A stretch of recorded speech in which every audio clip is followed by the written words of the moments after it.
Halo dok. Halo dek dong, Tok gimana sih? Ya juga ya.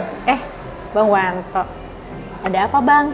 Gini deh, abang sekarang udah jadi sukses, udah jadi makmur. Abang sekarang udah jadi pejabat. Pejabat apa tuh? Pejabat KPPS.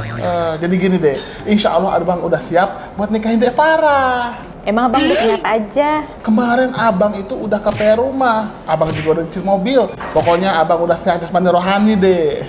Yakin abang sehat jasmani? Coba lihat dulu sini hasil screening kesehatannya. Hah? Klinik kesehatan? Apaan tuh?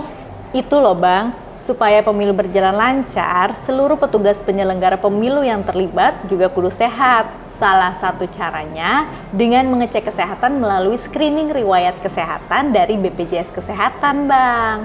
Terus gimana caranya, Dek? Gampang, Bang Wanto bisa akses melalui website petugas penyelenggara pemilu.bpjs-kesehatan.go.id.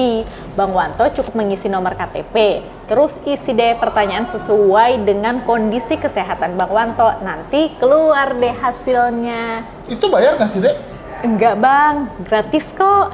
Oh gitu. Ya udah, kalau gitu abang mau ambil HP dulu, abang mau isi screening, abis itu abang nikahin Dek Farah. Tunggu bentar ya, ya. Iya, Tok. Halo dek. Abang, yuk bang kita nikah. Ayo.